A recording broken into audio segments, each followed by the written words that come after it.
The woman woke up in an unknown place and realized that she was in some kind of a sealed cocoon. Since her hands were tied, it seemed impossible to escape, but the woman managed to break this strange shell that enveloped her body. Finally, she was able to free her hands. Strange memories from the laboratory began to flicker in her mind. Despite the fear of the unknown, the woman was determined to get out. Various medical devices of unknown purpose were connected to her. The woman realized that she was in a confined space that resembled a capsule. She began to knock on the walls and call for help. Suddenly the light turned on. An artificial intelligence named Milo informed her that the oxygen level was at 35%. Its purpose was to meet the medical needs of the patient. The woman does not understand what is happening and does not remember what happened. She assumed that she was in a hospital and began calling out for doctors, but no one responded except for Milo, who said that the oxygen level was at 34%. The cryogenic chamber is malfunctioning. The woman doesn't know why she's here and what her illness is. Trying to calm down, she asked Milo if anyone knows about the malfunction of her cryo chamber. Milo replied that the message was delivered, but there was no response yet. The woman tried to remember who she was, but to no avail. Milo did not mention her name, only stating that she was a patient with the code name Omicron 267. The woman continued to try to recall her past, but only saw fragmented episodes that were not connected to each other in any way. Milo announced that the oxygen level was 33% and recommended reducing air consumption to delay asphyxiation. The woman recalled some experiments that were conducted in the laboratory. After calming down, the woman asked Milo why she was here, but the artificial intelligence said that the medical report was not available until the cryogenic revival procedure was completed. The woman ordered Milo to begin the unlocking process, but he requested an authorization code. Of course, she didn't have one. So she asked Milo to call the police. A dispatcher answered the call. The woman tried to explain the situation to him, but the problem was that she did not remember who she was and how she ended up there. The dispatcher asked her to provide the manufacturer and serial number of the cryo capsule. The woman's location still could not be determined, so the dispatcher transferred her to another line. However, the call was dropped almost immediately. The woman asked Milo to conduct a DNA identification. There was one match found in the database. It turned out that the woman's name was Elizabeth Hansen. Judging by the photos, she worked in the laboratory. Suspicious sounds were heard nearby, which frightened Elizabeth. Suddenly, Police Captain Moreau called her back and asked about the current oxygen level. It turned out to be 31%, which meant that the oxygen would run out in about an hour. Captain Moreau admitted that they were unable to locate Elizabeth, and to make matters worse, the manufacturer claimed that the cryo capsule was destroyed 3 years ago. This could only mean one thing: someone deliberately wants to harm Elizabeth. She was shocked to learn that she had been missing for 3 years. Furthermore, Milo, who conducted a quick examination of the patient, reported that her health condition was normal. Elizabeth started to panic. Moreau tried to calm her down, promising that they would do everything possible to save her. According to the captain, he had already contacted the manufacturer of the capsule, Cryolite, but they refused to cooperate without a warrant. The communication was lost again, and Elizabeth was left completely alone. With helplessness, she burst into tears. Suddenly, Milo reported that the oxygen level was at 29% and the chance of survival was 0%. Milo intended to administer palliative care to the patient and give her a sedative, but Elizabeth resisted with all her might. Milo warned that any deliberate damage to the Cryolite installation is a federal crime punishable by imprisonment for up to 10 years. Elizabeth was losing strength and drifting off to sleep, reminiscing about moments from her past. The oxygen level had already dropped to 23%. Elizabeth suddenly remembered a man from the laboratory. Milo interrupted her memories, saying that the oxygen level was now at 22%. Elizabeth asked Milo to find any information about herself. The artificial intelligence showed her various press mentions. Elizabeth realized that she had studied cryonics, so she likely did this to herself. Elizabeth also looked at her social media profiles and realized that she was married. More and more memories began to come back to her. Her husband's name is Leo, and they worked together in the laboratory. Elizabeth asked Milo to contact Dr. Leo Ferguson, but instead of her husband, a woman answered the call. Upon hearing the request to speak with Leo, the woman hung up. The second time, she asked not to call that number again. The oxygen level dropped to 21%. Elizabeth freed her legs from some of the medical equipment and tried to figure out how to open the capsule. Seeing a white mouse, Elizabeth was frightened, not realizing that it was a hallucination. She remembered that some experiments were conducted in the laboratory. Without wasting time, Elizabeth began to search for a way out of the capsule. Milo tried again to inject her with a sedative. After damaging the equipment, Elizabeth still managed to pick up the sedative shot. The woman tried to use it to get out, but Milo electrocuted her, preventing the attempted break-in. The oxygen level was 20%. Suddenly there was an incoming call. It was Captain Moreau, who reported that they had obtained a warrant and would now be able to find out the authorization codes to open the capsule. The oxygen level is 17%. Elizabeth realized that she was beginning to lose her mind and confuse reality with fantasy. To come to her senses, she stabbed herself with a needle from the prick. Elizabeth recalled asking her husband if he was sure he wanted to do this. In the present, Moreau said the last time she was active on social media was 3 days ago. No one had reported her missing. When Moreau said that according to their information she had never been married, the woman was shocked. Also, Milo began to deny the existence of Leo Ferguson. Now Elizabeth was alone in all the pictures. Moreau assured that this illusion was only a protective reaction of her brain, so as not to completely lose her mind.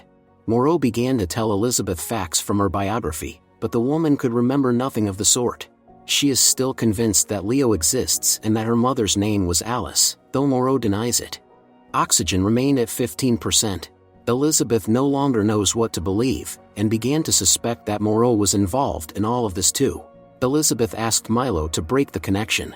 The woman recalled how her husband had been very ill.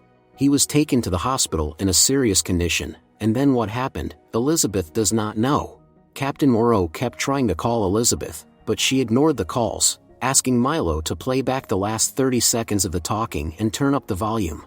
Some man tells Moreau that she must not find out the truth. Suddenly the same woman who had previously refused to tell Elizabeth about Leo called back and asked to hear out. According to her, Leo passed away. The woman also claimed to know the authorization codes. Elizabeth used it, though the woman begged her not to open the capsule. The unlocking process was set in motion. Elizabeth was shocked when she realized she was in weightlessness. Milo reported that she was almost 70,000 miles from Earth. Milo restored gravity. The oxygen level was 13%. The woman told Elizabeth that she had been cryogenically frozen so that she could accomplish her mission, but something went wrong. Since the woman designed this system, she knows how to operate it. Perhaps she can find a way to fix the malfunction and put Elizabeth back into cryogenic sleep. Elizabeth was only interested in one question: what was her mission? It turned out that she was to go to a planet 14 light-years from Earth to colonize it. Since Elizabeth took off recently, her ship has not yet had time to create nuclear impulse propulsion, but they don't have much time. Elizabeth remembered that she worked for the Ministry of Defense. Supposedly humanity would be extinct in 2 generations, and this was not to be made public. Captain Moreau had no choice but to lie to her and prevent her memory from recovering. It was an order from the authorities. Now Elizabeth knows for sure that Leo was real and that he is dead. There was 12% oxygen left. The woman told her that Leo had contracted a virus that had already claimed millions of lives on Earth. And that was 12 years ago. Elizabeth could not believe that she had slept for so long. Suddenly the woman said in a panic that someone was coming for her. Before the connection was lost, she managed to remind Elizabeth that she had to return to cryo-freezing at all costs before the oxygen level dropped to 2%. Otherwise, further awakening would be impossible. To find answers, Elizabeth had to retrieve her memories. The oxygen level had already dropped to the dangerous 11% mark. Elizabeth told Milo to show her all the low-priority processes.